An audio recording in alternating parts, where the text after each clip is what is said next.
Wake up, saatnya sudah tiba.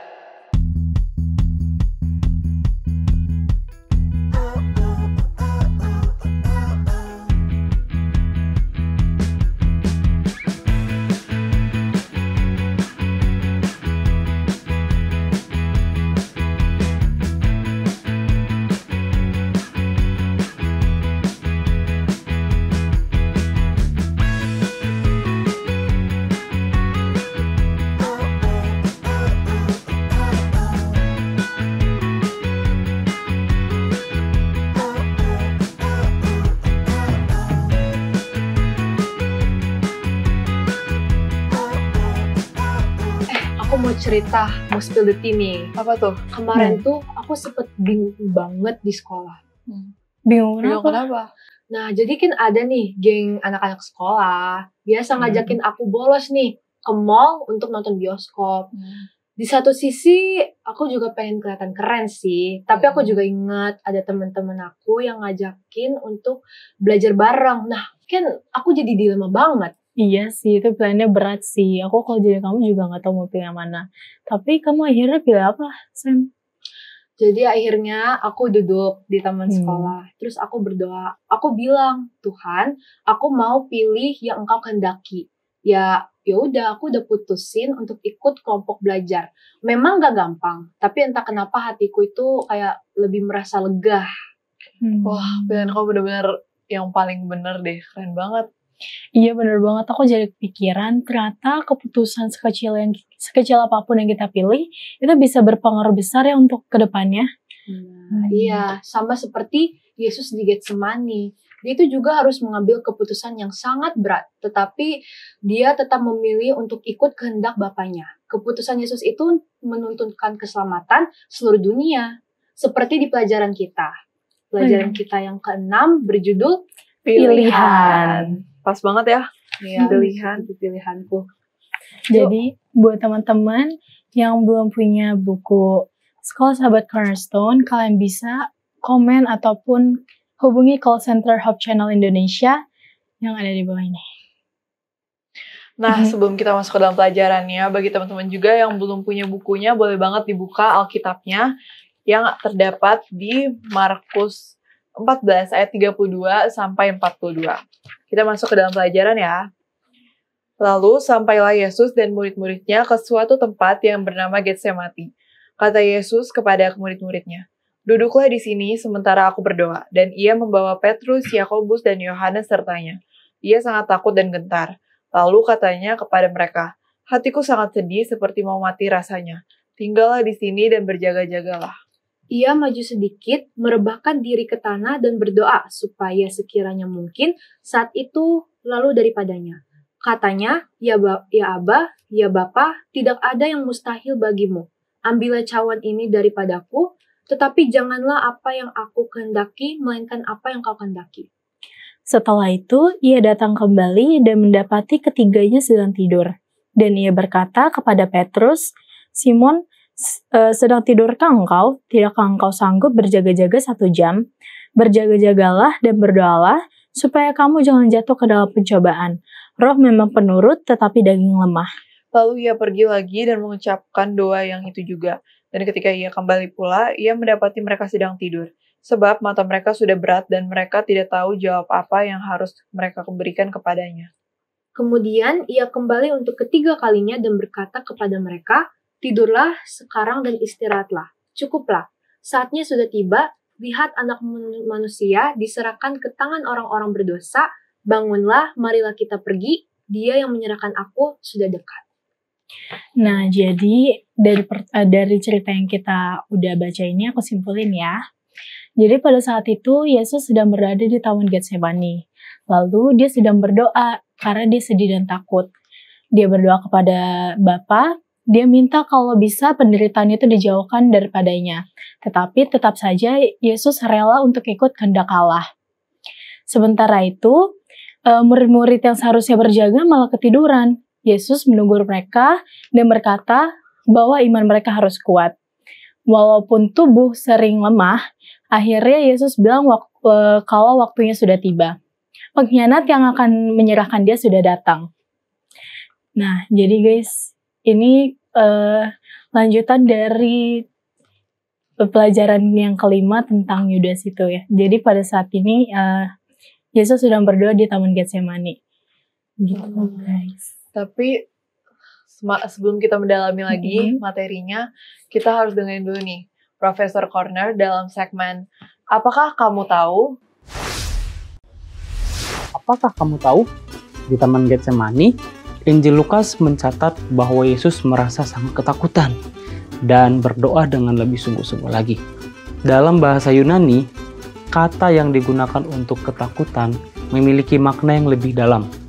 Bukan hanya takut biasa nih ya, tapi seperti seseorang yang sedang berada di dalam medan perang.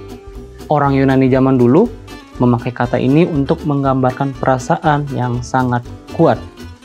Campuran antara tekanan emosi dan juga penderitaan fisik yang berat. Ini juga merupakan kata yang sama yang mereka pakai untuk menyebut arena pertarungan. Nah, itu tempat di mana orang bertarung sampai mati sebagai tontonan. Yang paling menarik perhatian orang Yunani saat menonton pertarungan itu adalah semangat hidup dan mati yang ditunjukkan dalam pertarungan. Nah, jadi begitulah kira-kira gambaran situasi Yesus di Taman Getsemani. Sebuah pertempuran batin yang nyata dan penuh tekanan, di mana Yesus benar-benar bergumul secara emosional sebelum ia menghadapi yang namanya salib. Ingat ini ya teman-teman, kita harus renungkan perjuangan Yesus dan belajar bahwa iman seringkali membutuhkan keberanian yang besar di tengah tekanan yang berat. Jangan sampai lupa ya.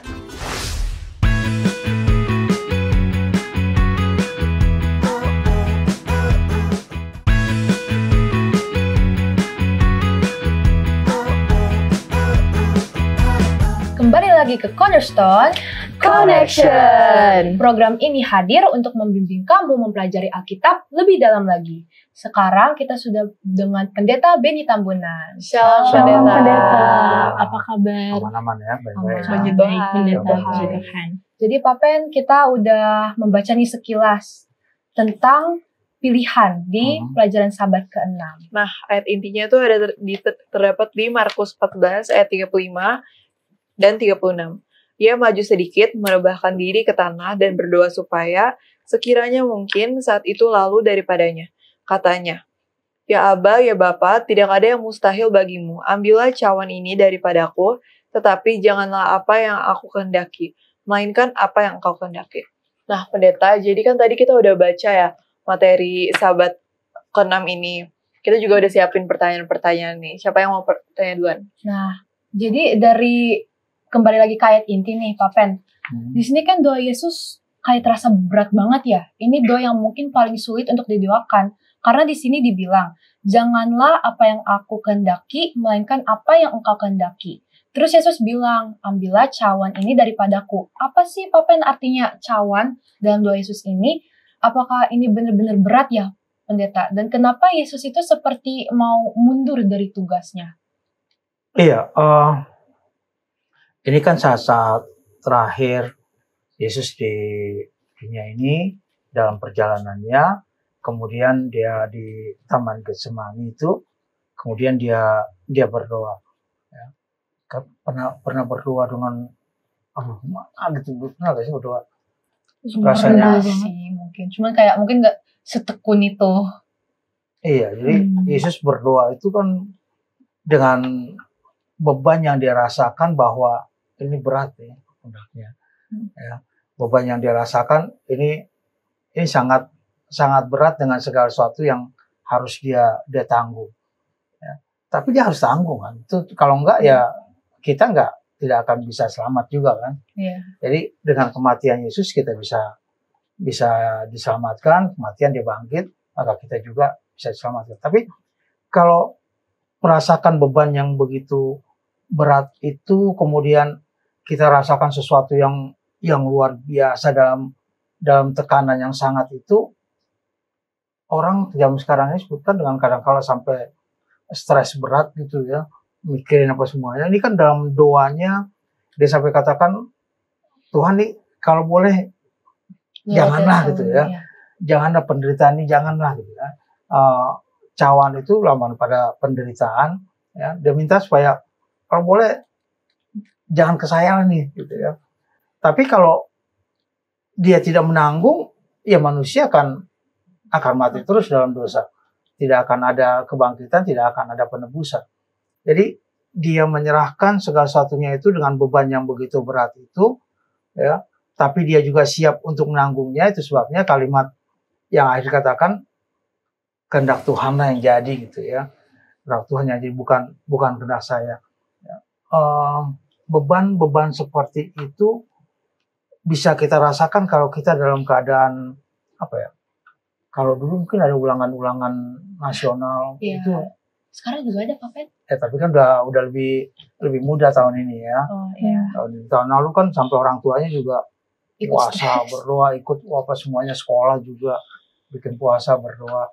Ya. Karena rasakan satu beban ini lebih daripada itu beban dosa manusia yang harus dia tanggung antara hidup atau mati di manusia. Jadi bukan hanya kepentingan dirinya saja, tapi juga kepentingan umat manusia secara keseluruhan. Gimana? Udah kejawab belum Sangat pertanyaannya? terjawab. Oke, jadi pendeta setelah Yesus menyampaikan doa yang sulit didoakan itu, dia kan kembali ya ke murid-muridnya. Tetapi yang dia dapati malah dia menemukan murid-muridnya itu malah enak-enakan tidur. Terus Yesus menyuruh murid-muridnya itu untuk berjaga-jaga dan berdoa juga. Nah, apakah yang Yesus suruh itu untuk kepentingan Yesus atau untuk murid-muridnya? Dua-duanya. Untuk kepentingan Yesus juga, kalau kita punya teman, ya, teman kemudian kita curhat dia, kemudian dia juga berdoa bagi kita juga rasanya kan, ya, walaupun itu bukan untuk dia sebenarnya, bukan untuk teman-temannya, tapi untuk kita sendiri kan. Jadi Yesus juga memohon agar murid-muridnya, ya ini beban yang begitu berat ini bisa bantu dong kalau doa, kalau bahasa sekarang, bantu dong, doa dong, sekalian nih ada beban ini yang berat, gitu ya, ada beban yang berat.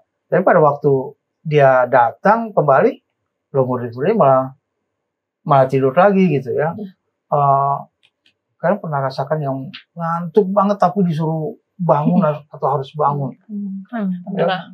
Sampai akhirnya tidur lagi tanpa kita sebenarnya kita rasa sih bangun kita, gitu, tapi kita tidur lagi ya. Kalau orang bawa kendaraan itu kan bahaya ya, gitu ya. Jadi Yesus memberikan bahwa ini loh, jaga-jaga juga dong, berdoa juga dong ya, supaya saya juga kuat, kalian juga kuat. Jadi bukan hanya untuk Yesusnya, tapi juga untuk murid-muridnya. Murid-muridnya supaya jaga, supaya jangan sampai mereka pada waktu nanti, kita tahu ceritanya, pada waktu keluar dari Taman Getsemani kan sudah mulai ditangkap dan seterusnya. Ini kuat nggak murid-muridnya menghadapi itu? Jadi mereka mungkin tidak melihat akan hal itu, tapi Yesus tentunya tahu apa yang ada di depannya. Jadi pada waktu dia mintakan supaya murid-muridnya itu berdoa, itu bukan hanya untuk diri murid-muridnya, tapi juga untuk membantu dia, kekuatan bagi dia.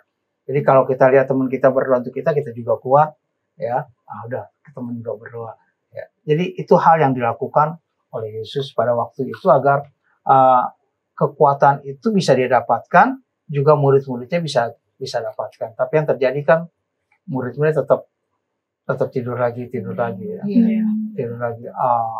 Bisa jadi sih karena Yesus kan berjalan terus kan pekerjaannya, dan bukan hanya jalan biasa, murid-murid santai, enggak kan, orang banyak ikutin dan lain sebagainya kan. Itu satu perjalanan yang cukup melelahkan ya, Jadi untuk tidur kemungkinan besar tuh sangat besar di jam-jam seperti itu.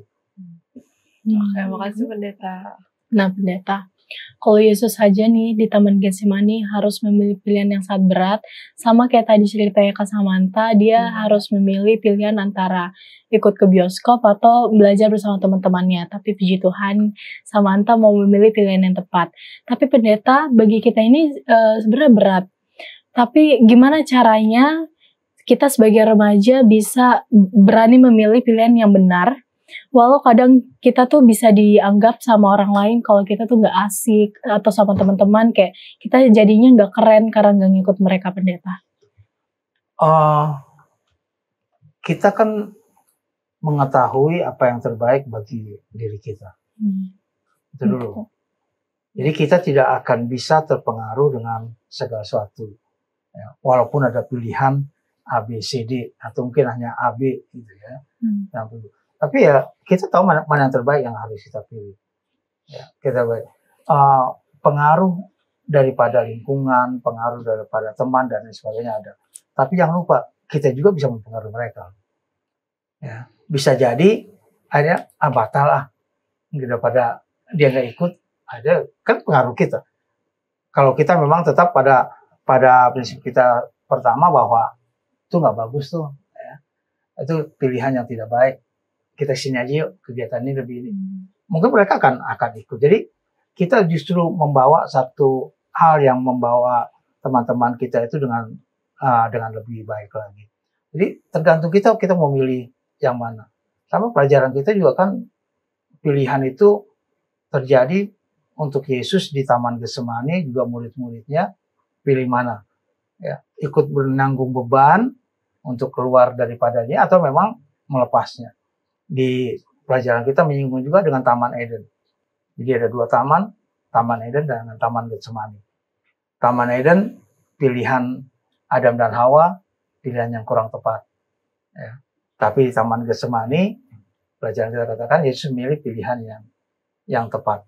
Ya. Sama-sama taman, dua taman, tapi dua-duanya mempunyai pilihan masing-masing dan apa yang terbaik yang bisa dilakukan. Jadi pelajaran kita juga mengingatkan bahwa apapun kita, bagaimanapun kita, harusnya kita yang punya pengaruh yang lebih besar bagi teman-teman kita. Kalau kita hanya ikut saja, ya kemana pengikut, saya pikir juga kurang begitu tepat.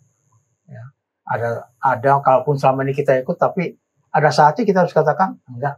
Kalau kita rasa bahwa itu tidak pilihan yang tidak tepat, pilihan itu. Tapi kalau memang kita rasa itu pilihan tepat bagi kita, maka kita ikut dengan mereka dalam semua perjalanan kita, berarti memang tepat. Tapi kalau kita sudah tahu itu tidak baik, ya kita harus ada pilihannya gitu. Jangan milih yang tidak baik, harus tetap milih yang terbaik bagi kita, apa yang firman Tuhan katakan, tanpa kita rasa takut. Saya pikir kita lebih baik teman-teman yang memang bisa merasakan, bisa memuatkan kita dibandingkan teman yang hanya sekedar tanda kutip mungkin hanya untuk senang-senang aja, untuk fun aja gitu ya. Ya kalau mau pilih teman itu ya kalau lagi suntuk ya cari dia gitu ya. Berapaan. Tapi kalau kita lagi nggak suntuk ya kita pilih teman yang. Jadi memilih teman itu juga harus memilih teman yang memang memuatkan kita ya dalam kerohanian kita dengan pilihan-pilihan yang tepat. Jangan kita justru ikut dengan mereka, harusnya kita yang punya pengaruh bagi teman-teman kita. Udah seperti itu. Udah jelas berarti ya. Berarti kita harus memberikan pengaruh, bukan kita yang ikut Terpengaruh. Iya. Benar sekali. Iya. Jadi kalau gitu sekarang kita mau tahu juga nih pendapat dari teman-teman kita yang lain terkait pelajaran kita saat ini di segmen Apakah Pendapatmu?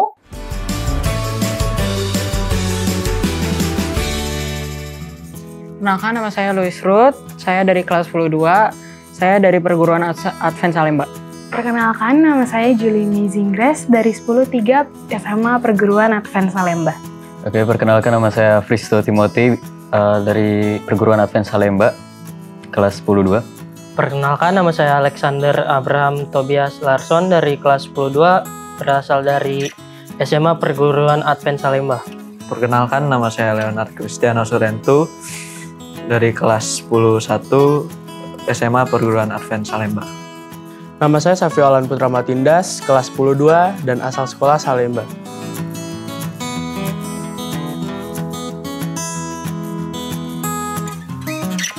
Menurut saya yang paling membuat Yesus menderita adalah mendengar orang-orangnya sendiri berteriak salibkan dia. Kenapa saya bilang begitu? Karena menurut saya Yesus mati di kayu salib untuk mengorbankan dosa manusia. untuk menebus dosa manusia, dan manusia yang ditebus berteriak untuk salibkan dia, dan itu pasti sungguh menyakitkan hati Yesus. Menurut saya dicambuk dan dipukul, karena secara pikir logika aja dicambuk itu pasti sakit. Dipukul aja sakit, apalagi dicambuk. Ini adalah menurut saya paket combo ya, jadi kalau misalnya jadiin satu itu sakit banget. Jadi menurut saya peristiwa yang paling membuat Yesus menderita adalah mendengar orang-orangnya sendiri berteriak salibkan dia. Kenapa? Karena menurut saya pada zaman itu pasti Yesus merasa sangat dikhianati oleh orang-orangnya sendiri. Padahal Yesus sudah memberitakan Injil kebenaran, menyembuhkan orang-orang sakit, serta melepaskan orang-orang yang dalam kesesatan dan juga kegelapan atau dosa. Namun meski begitu orang-orangnya tetap saja berkhianat kepada dia dan ikut menyuarakan untuk dia disalibkan. Meski disalibkan, itu juga untuk menebus segala dosa orang-orangnya dan juga menghapuskan segala dosa umat manusia. Menurut saya, yang paling membuat Yesus menderita adalah dikhianati dan ditinggalkan oleh sahabat-sahabatnya. Ini karena sebagaimana seperti kita juga manusia makhluk hidup, pasti sangat sedih ditinggalkan oleh sahabat kita dan dikhianati. Itu membuat hati kita begitu sakit, begitu juga dengan Tuhan Yesus. Menurut saya dari peristiwa yang membuat Yesus paling menderita, yang paling besar adalah dikhianati dan ditinggalkan oleh sahabat-sahabatnya. Karena menurut saya dikhianati dan ditinggalkan oleh orang yang paling dekat adalah rasa kecewa yang paling besar dan menyebabkan rasa sakit batin. Dan yang paling kecil adalah dicambuk dan dipukul, karena dicambuk dan dipukul hanya menyebabkan rasa sakit yang sebentar. Menurut saya, yang paling membuat Yesus menderita adalah dicambuk dan dipukul. Karena Yesus harus mengalami dicambuk dan dipukul walaupun dia telah mengabarkan Injil kepada orang-orang, berbuat baik kepada orang-orang dan memberitakan kebenaran. Namun dia harus menderita hanya karena dosa-dosa umatnya.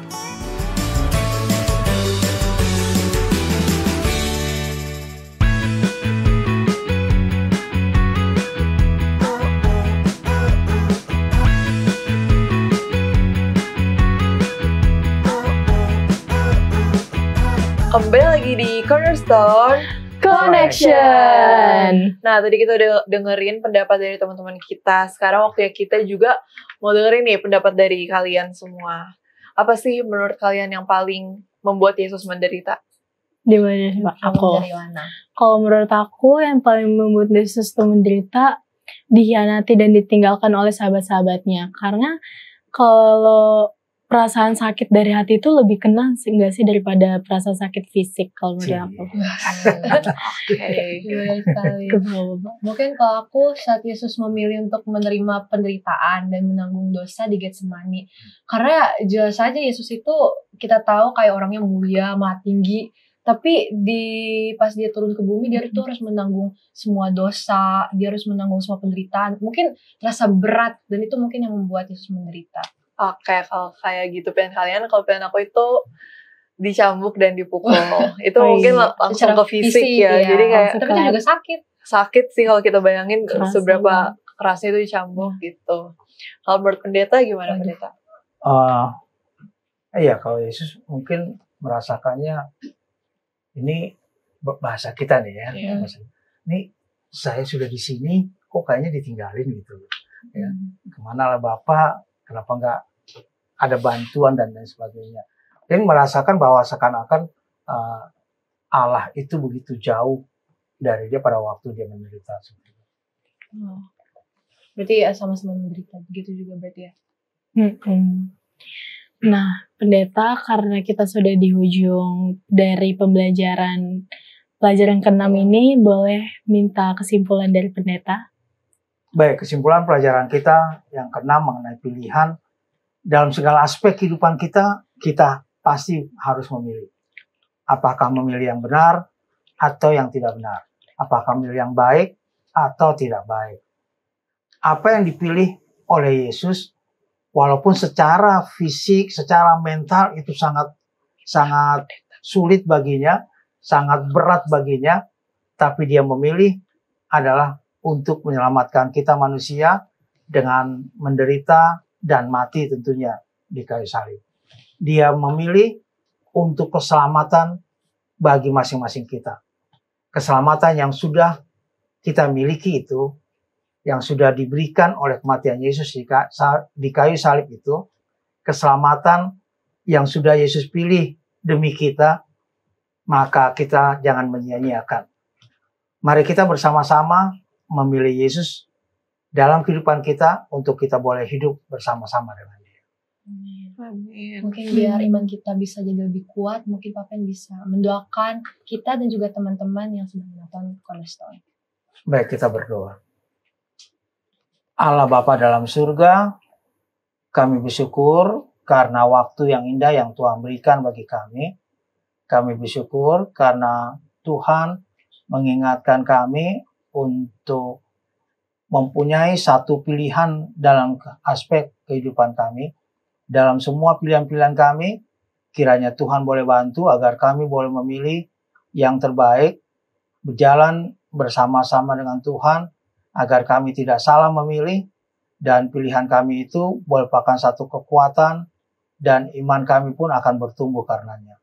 Kami terima kasih atas pelajaran yang Tuhan berikan bagi kami, memberkati semua orang-orang muda dimanapun mereka berada, dalam pendidikan mereka, dalam rencana-rencana indah dalam kehidupan mereka. Yang sakit, Tuhan berikan kesembuhan, yang dalam kesusahan dan berseru kepada Tuhan, Tuhan kiranya menjawab seru doa-doa mereka, agar mereka pun selalu merasakan kasih Tuhan dalam kehidupan mereka. Ampuni segala dosa dan kesalahan kami, karena kami berdoa dalam nama Putra-Mu Yesus Kristus, Tuhan dan Juru Selamat kami. Amin. Amin. Nah, gak kerasa nih udah selesai juga diskusi Cornerstone kita. Semoga teman-teman yang ada di rumah bisa mendekatkan diri kepada Tuhan agar kita bisa selalu dituntun untuk memilih pilihan yang benar. Sampai ketemu teman-teman yang selalu setia mencari dan belajar firman Tuhan melalui Cornerstone Connection.